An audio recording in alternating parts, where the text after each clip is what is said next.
I appreciate you joining me again. Hope you're doing well today. We're going to be thinking about giving. Today's hymn is a hymn called There's a Sea. If you've never heard this hymn, an older hymn, not one that I'm real familiar with, we're going to look at all three verses because it's a story. And hopefully as we go through it, you'll see the story.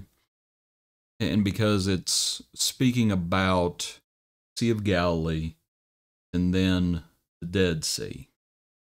And so just follow along with the words and hopefully you'll see the message. There is a sea which day by day receives a rippling rills and streams that spring from wells of God or fall from cedar hills. But what it thus receives it here, with glad unsparing hand.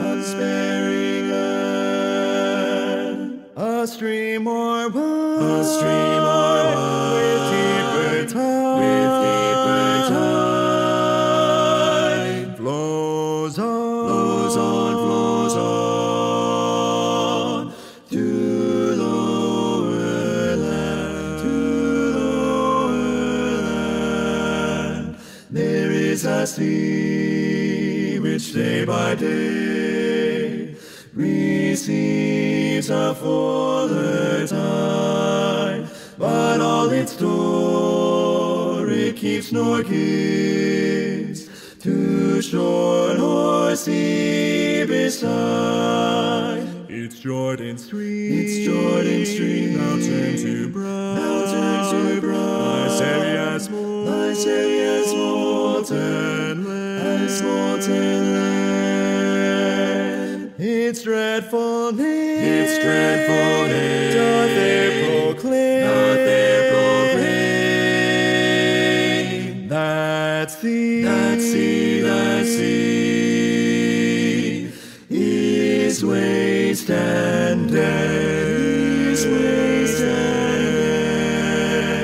What shall it be for you and me, who God's good gifts obtain? Shall we accept for self alone, or take to give again? For he who was rich indeed, laid all his glory down,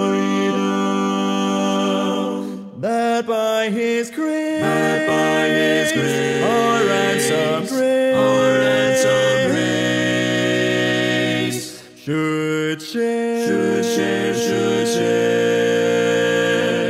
his wealth and crown.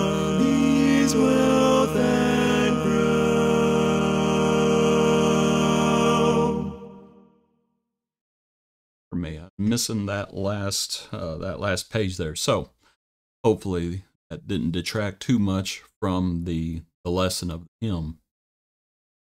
When we think about the Dead Sea, we think about all it does is it just takes.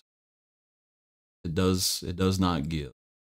So, of course, the first verse, speaking of the Sea of Galilee, that gives and gives happily. Let's look at our passage now. This is Deuteronomy 26, verse 1. And it shall be when you come into the land which the Lord your God is giving you as an inheritance, and you possess it and dwell in it, that you shall take some of the first fruit of all the produce of the ground which you shall bring from your land that the Lord your God is giving you, and put it in a basket, and go to the place where the Lord your God chooses to make his name abide.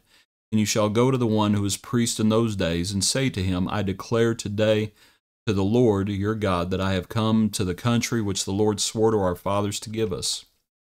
Then the priest shall take the basket out of your hand and set it down before the altar of the Lord your God. And you shall answer and say before the Lord your God, my father was a Syrian, about to perish, and he went down to Egypt and dwelt there, few in number, and there he became a nation, great, mighty, and populous. But the Egyptians mistreated us, afflicted us, and laid hard bondage on us. Then we cried out to the Lord God of our fathers, and the Lord heard our voice and looked on our affliction, and our labor and our oppression. So the Lord brought us out of Egypt with a mighty hand, with an outstretched arm, with great terror, and with signs and wonders. He has brought us to this place, and has given us this land, a land flowing with milk and honey. And now, behold, I have brought the firstfruits of the land, which you, O Lord, have given me. Then you shall set it before the Lord your God, and worship before the Lord your God. So you shall rejoice in every good thing which the Lord your God has given to you and your house, you and the Levite and the stranger who is among you. When you have finished laying aside all the tithe of your increase in the 3rd year, year of tithing, and have given it to the Levite, the stranger, the fatherless, and the widow, so that they may eat within your gates and be filled, then you shall say before the Lord your God, I have removed the holy tithe from my house, and also have given them to the Levite, the stranger, the fatherless, and the widow, according to all your commandments which you have commanded me. I have not transgressed your commandments, nor have I forgotten them. Longer reading, go along with all 3 verses of our hymn, but now let's think about giving. And we think about our passage, and of course what the Lord wants us to be is, the Lord wants us to be givers, and not just takers. There's a verse in Jude that paints a picture of someone who just takes, that they're like clouds without rain and never give back. And there is a time to receive, and of course the Lord blesses us abundantly and we receive those blessings. But then we give back, and the Lord wanted Israel to be givers. Along with givers, he also wanted them to be rememberers. That part about when they said, let me put it back up there, because Jacob is called a Syrian. I noticed that. Let's see. My father was a Syrian, about to perish, and he went down to Egypt and dwelt there, few in number. The Egyptians mistreated us, afflicted us. We cried out to the Lord delivered us. And they were commanded to remember. And I think when we give, and I suppose it's like chicken or the egg, which comes first? Are we supposed to give and remember, or do we remember and therefore we give? Probably a little bit of both. And so the Lord wanted them to be rememberers. Don't forget. And that's also one of the reasons that they were supposed to remember the Sabbath. It was supposed to, there's two accounts of the 10 Commandments, and when it comes to the Sabbath, one of the accounts was to take them back to the garden, and the other account reminded them that they were not slaves in Egypt. They needed to remember. They needed to remember Egypt. They needed to remember that they had been in bondage, and they needed to remember that the Lord had delivered them with an outstretched hand. And they needed to do these things along with caring. And that is the passage that we read where it talks about the Levite, and it talks about the widow, talks about the poor there at the end, the stranger and the fatherless, widow, the orphans. James speaks about pure and undefiled religion.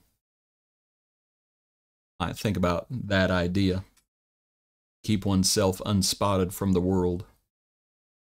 And they were to bring the first fruits once they had the crops coming in. And they were to say, I have removed the holy tithe from my house, and they have offered it. They have given it. Givers, rememberers, carers. They needed to be like the Sea of Galilee, not like the Dead Sea that just takes. Had to look it up just to make sure. No fish. There's no fish in the Dead Sea. I just did a quick Google search. And it said, yeah, there's no aquatic life there. There's a little fungus and bacteria, but that's about it. And that's what our lives are like. We're not giving back. Appreciate you. Hope you have a good day. Join us tomorrow for another portion of our Daily Praise.